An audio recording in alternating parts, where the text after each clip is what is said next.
Hello and welcome to another episode of Historic Hindsight. I'm John, that's Tom, and today we're learning about Andre Johnson. That's right, Johnny. He's Andrew. from Texas is kind of weird. I don't think he's not from, he's Tennessee, which That is kind of tracks. like Texas.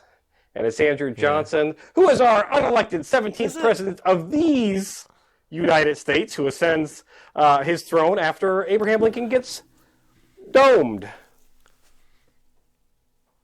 So is he our first unelected president then? No. have we done one No. before? You remember I can't because we remember. had there's the Indiana dude who bit it like 5 days into his presidency after he got a cold and died. That's right. Yeah. That's right. Okay. I forgot about that. Yeah. Yeah, so he's not our That was first. a quick episode. Anyway, okay, right. so our second unelected. And, Yeah. What a guy he was, I'm sure. And this is the a gem of a human being. yeah, he's just a peach. Now, on paper, he should have been a great president. We should love him because on paper, he's the only senator from a southern state that did not secede with the Confederacy. So he stayed loyal to the United States, did not resign his position, stayed in office, loyal to the Union. As a military governor of Tennessee, he's going to actually free his slaves in Tennessee. So, come on. How bad... I mean, to be fair, though, he freed his slaves in Tennessee, the week before he made the entire state free all their slaves. So,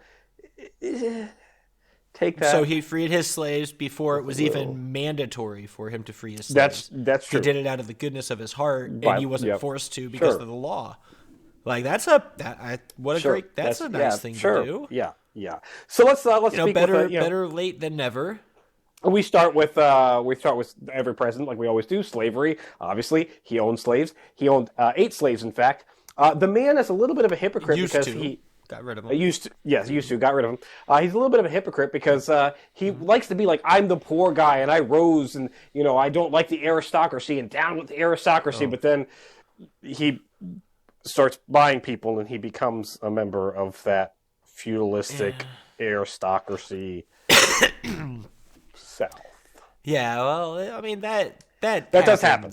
It happens a lot. It's like it's money changes people type thing. It's that you forgot your roots. That's one of the oldest tropes ever in the history of mankind. You're sitting there thinking 8 slaves. That's not that many in the grand scheme of things. But the caveat. In comparison, I wasn't thinking comparison that. to I was thinking that's human beings that he's in comparison to a plantation. That's not a lot. But I need a preface. Sure, and in comparison to the Battle of Normandy, Gettysburg probably wasn't a lot. Oh no, actually no. Gettysburg actually was more than Normandy. Yeah, it's opposite. Yeah. Anyway, you guys, you know what I mean. One of those. Yeah, it's all relative. I don't know my fucking numbers. Anyways, it's not that. Those are the only 2 battles I could think of off the top of my head. The Battle of the Somme would be a better. Sure, heard of that. In any case, Johnny, it's not that he couldn't own more than 8 slaves. It's that was the number that you started to get into where there was going to be tax implications if you went over that, and so he didn't. So this is tax avoidance. Yeah, is what he's doing. Yeah. Because they didn't have loopholes yet that he could own more and then also get out of it in some way. So he does, like I said, as military governor of Tennessee, he frees all of his slaves in August of 1863, and then the whole state of Tennessee is mandated to not have slaves anymore in October. So. Is that so? They had to be freed. It wasn't just a no more. No, it was slaves. yeah. No one was slavery was not grandfathered in. Yep, it's just no more slaves. Done. Yep. All your slaves need to be. And all right, this is a horrid question, but it's a thought that I just had, and I'm a little bit curious about it. In the states where that happened, was there a rush? Because I'm sure people knew it was coming.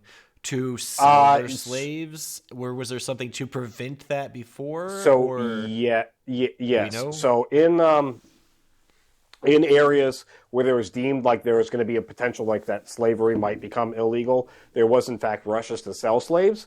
Even before the Civil War in like your border states like Kentucky, Missouri, even areas of Tennessee. Yeah, the writing was a lot on of the those wall. areas were selling the slaves in mass down to Mississippi, which is why if you look at Mississippi during the Civil War, right before the Civil War, like it was over half the households actually had owned slaves because they were all getting sold there because it was like, well, Mississippi isn't going to get rid of them anytime soon.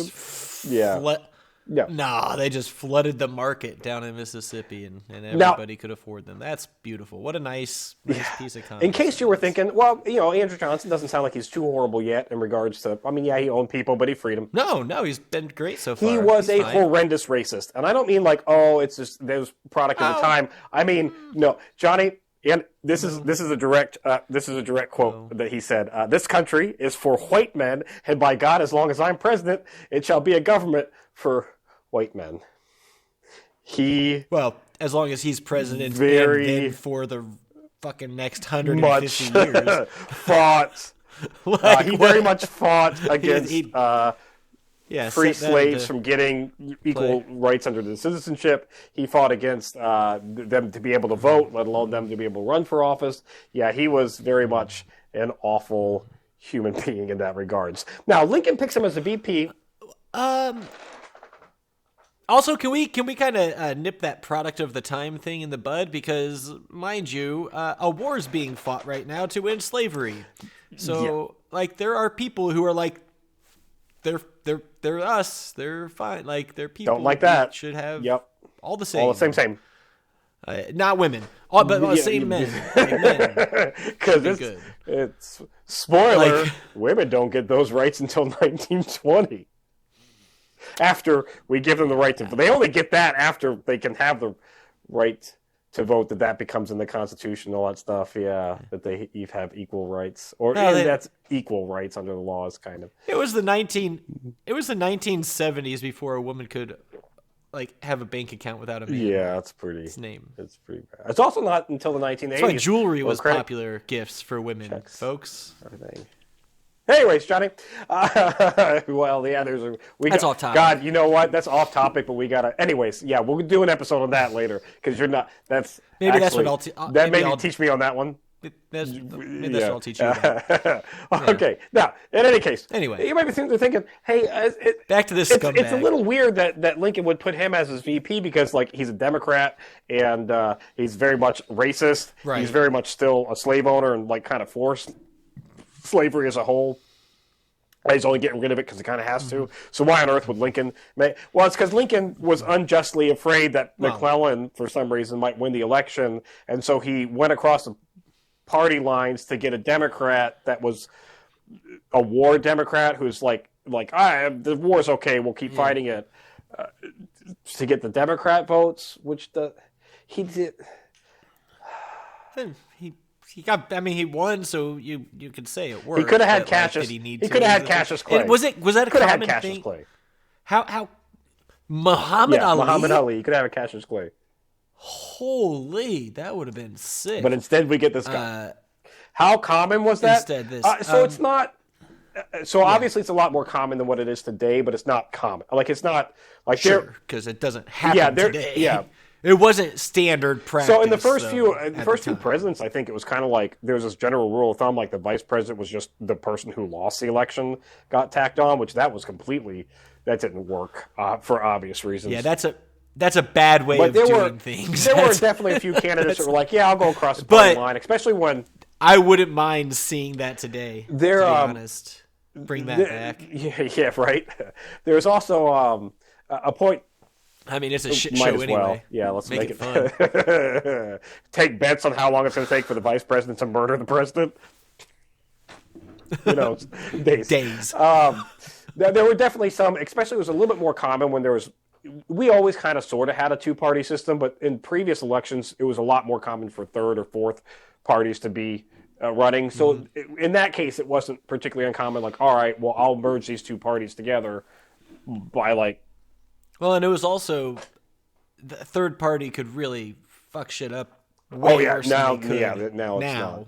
like a Democrat or Republican being like, I'm running independent. They're just like, oh, well, fuck Other you, than man. maybe splitting a vote, yeah. You're going to get 1% of the vote. Good job. Back then, though, they'd get 20 to 30% and screw could things really up. Yep. destroy chances for one of the parties.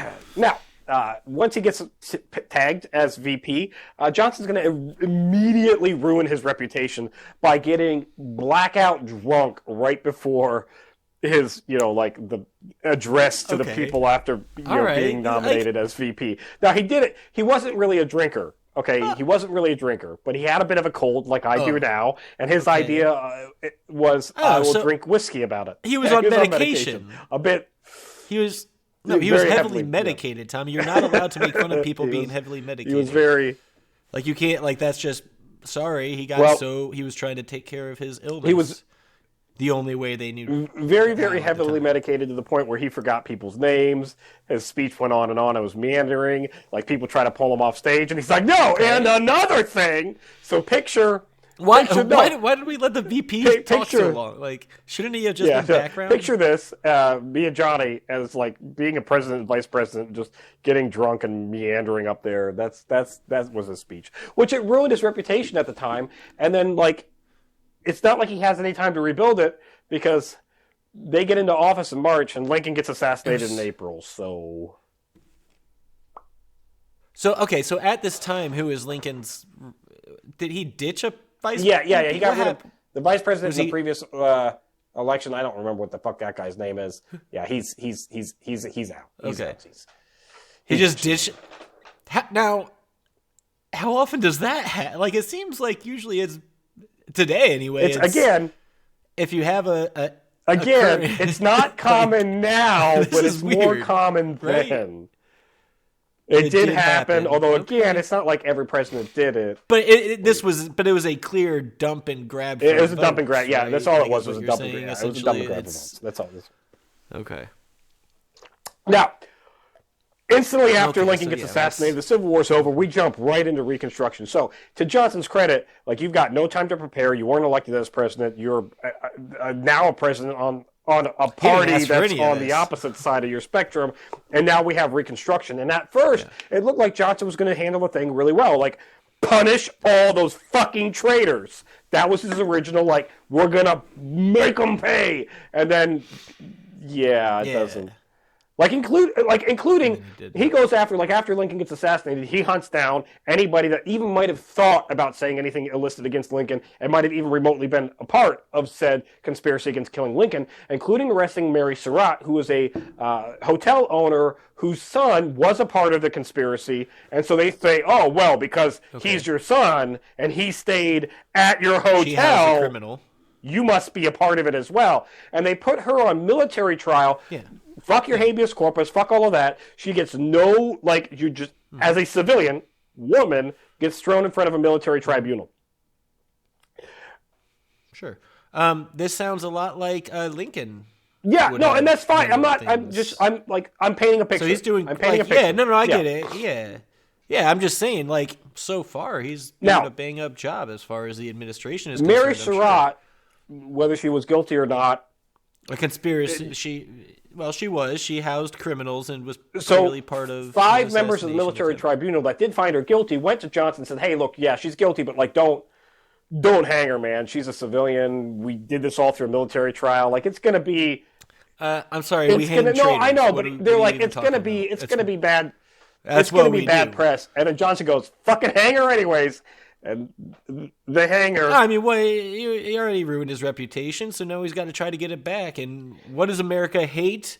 Women. And so you hang a woman for being a traitor. Problem solved. People probably freaking love that. Yeah, they probably, let's be honest, they probably did. Now, after she gets hung, he's even trying to go after some of the generals, including trying to go after Lee. And then Grant has to stop Johnson and be like, look, Johnson, in our surrender terms, I did promise Lee that he wouldn't be incarcerated or we wouldn't go after him for treason or any that kind of shit. And so Johnson kind of pulls back on this. Oh man, it'd be really a shame to. Oh, I don't. I'm all about killing Lee too. It doesn't. But then he does a complete 180 where he just pardons everybody, including traitor President Davis, when they do find Mary's son John, the one who was responsible for the conspiracy. They don't put him in a military trial. They give him an actual trial. It comes back as a hung jury, and then Johnson's like, let him go. It's fine. Then... Okay. Well... Johnny, and this is where we start going into the real dark history, where you're going to really absolutely start hating him. Oh. So... Oh, okay. Well, I already don't. Well, you're gonna. This is where the defense. I mean, he didn't. The defense of Johnson ends at this point. So now we're full blown into Reconstruction. Okay. During the Civil War, there was a lot of confiscated land from plantation owners that were participating in the rebellion and were supporting the rebellion, and that property was confiscated. Sherman, during his march to the sea, had a lot of contraband, escaped slaves that were coming to his army. He actually wound up giving them the whole 40 acres and a mule thing. This comes from him giving them all this confiscated land. So there you go. Set up your property. Now, post-war, Johnson gave all that land back to the plantation owners. Kicking off the slaves that were given that land and had started a new life, and then gave that to the plantation owners. To make matters worse, all these southern states trying to get around the 13th Amendment started implementing really, really shady laws. Like in the 13th Amendment, you can be a slave as long as it's punishment for a crime. What do you mean? And so they created these black codes where if you were homeless or vagrant... That's so nice that we have gotten rid of that and corrected that clear oversight and injustice that is in our Constitution. I'm really happy that which amendment removes that, like eliminates slavery altogether and makes it. Which one is it? I can't remember. Yup.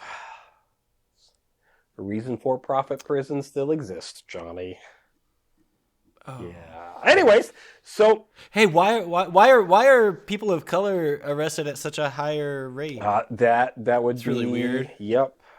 So these black codes that were going on because they can legally enslave them. It's Johnson's fault. Yeah, it's Johnson's fault. So then they create black codes in the South, cool guy. Where like if you're homeless or you're vagrant, you would get arrested.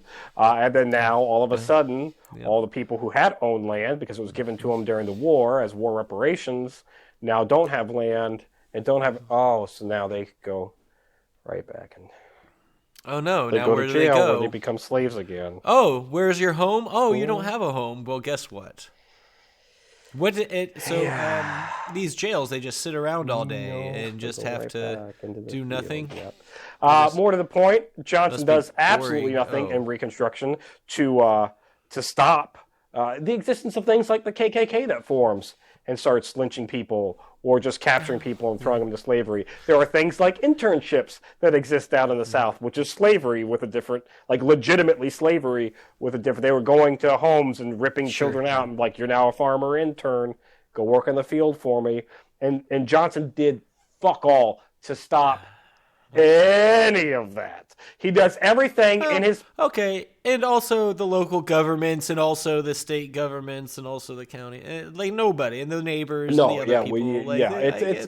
But it's the president down is doing like... No, I get it. You know, he allowed it. He enabled it. He made it. He could have come down with a strong fist like Grant does. When Grant is in office, he comes down with a strong fist, doubles up the military.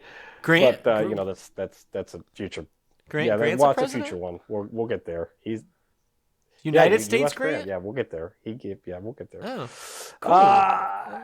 Anyways, Johnny, like him. he does everything he can to restore the political power of the traitorous rebels. The 14th Amendment says that if you're a traitor or you fought a member of insurrection against the country, you can't hold public office unless you get 2/3 Congress to vote and say, yeah, no, it's fine. He can actually do that. That starts to happen when all these people start getting in positions of power again and get all their money and wealth back and get... Which he does all of that. He's the Civil Rights Bill, Johnny. He's gonna go against that. Reconstruction Acts. He's gonna give people civil rights. Reconstruction Acts of 1867. Yeah, he's gonna go against that. He's opposed to the 14th Amendment, I think, for obvious reasons, and he vetoes that, and he tries to veto the Reconstruction of 1867, but those all get overridden because obviously he doesn't have, like, the Republicans control everything at this point, and he doesn't actually have. He is so unpopular that he's got 2/3 of Congress against him. Like, that's in the states. That's tough. Like, that's pretty bad. Johnny, he's going to get brought up on charges. Yeah, made some people mad. He's going to get brought up on charges of violating the Tenure of Office Act, where he fires Edward Stanton, who was the Secretary of War. He's going to fire him. War is it, or is it State? It might have been State. It doesn't matter. Secretary of State or Secretary of War, it doesn't matter. He gets fired. He fires him, and you can't actually fire cabinet members without congressional approval and without Congress knowing. And he just fired Stanton because Stanton. Okay, so then Stanton's not fired because that didn't. So he's not shouldn't fired. Be fired, but it is what it is. He gets brought up on. But no, that's bullshit. We can't allow that. What do you even mean, Johnny? You can't just let somebody break a fucking rule. Well, Donald Trump is impeached. They don't let him. Guess what? I said it, so it's fact. It happens. Well, sorry. Just because. No, currently, right now. Oh, there's actually. I think he's out of office. He's done. There's already charges brought up. Surprisingly, already in his first week. I don't care about that. But in any case, you can't just speaking say of impeachment, something. Johnny, that's the punishment. They do impeach President Johnson, and he becomes our first president of these United States that is actually impeached. And the only reason he keeps his job is by one fucking vote, and it's basically because they didn't want Benjamin Wade, who was the head of the Senate, to take over as president. That's how you do it. Who would have been next in line because there was no VP because Johnson was. Yeah, that's why hierarchies are a problem when you have ways for people to take, because you just put shitty people underneath you. Johnny. Hey, this guy's way worse than me. You want me here instead? On the global front, he fucks up the whole Finian raid thing and does nothing to stop or prevent that from happening multiple times. Where a bunch of drunk Irish. We had an episode on it. Well, the bunch of drunk Irish, former Union soldiers try to take over Canada and hold it hostage until Ireland's free from England. It didn't work out. That felt a little racist. Were they actually drunk at the during? Are you just? Are they just drunks because they're Irishmen? Well, that seems a little. I'm sure they were. There's at least a Are you part Irish or you got some English in you, don't you, Tony? I have a little bit of everything in me, I'm sure. Yeah. In your bloodlines? I got all the English Isles, both the Irish and the English. Although it might have been Northern Ireland. I don't know. I don't know where the It doesn't matter. What my family did now with the way you're came talking from doesn't mean anything. Johnny, side note, he is going to... Just so you think all Irish are drunks. He does. He's the only, one of the only presidents not to really have a pet in office, unless you count the family of mice that live in his room that he feeds. And then, despite the White House trying to get rid of those mice, he's just feeding them in his. He buys Alaska from Russia. I kind of like that. He buys Alaska from Russia, which today now. Okay. Now today. Sins forgiven. Yeah, today that is actually an incredible land deal. We bought that for next to nothing, and the amount of natural resources that are in Alaska is actually pretty awesome. At the time, there's 3 or 4 I think, at least. It was considered his polar bear refuge, and we were like, "Who the fuck wants to live in that frozen tundra? Why on earth did you buy that?" Oh God, yeah, that would suck to have a refuge for the endangered polar bear. What an awful thing to do. What a dickhead he was. I'm pointing at what it was at the time and not necessarily in today's context, giving you all the evidence. So basically at the time, there were a bunch of jackasses with no foresight. Yeah, and didn't know that oil was going to be a thing. And he's the only one that's being reasonable. I think it was more like we didn't know oil was going to be a thing that was actually going to be valuable. And now it's super valuable. I don't care. I'm sorry. You give me an opportunity to buy anything the size of Alaska, and I'm going to do it. What do you even mean? I don't care what it is. Give me Antarctica. Give me the polar region. Give me a piece of the ocean. Yeah, sure. That big? I'd buy it, yeah. That'd be great. Do you get it all the way down, you think? Is there a depth limit? I think you got to own the mineral rights and the water rights. And then, you can own it. If you own the land, you can own the land. And then you can own the mineral rights and the water rights. all down. Which is down, but if you don't... We're getting sidetracked. Johnny, post-presidency, he is going to attempt to run for Senate again as an independent, and despite the KKK's attempts to rig elections, which, oh, by the way, he did nothing about that. Like the Democrats rigging elections and lynching people and stopping Republicans from voting down in the South, which then gave all those dirty... which then gave all those dirty traitors the ability to get back into office because they were able to get the two-thirds votes that they needed because...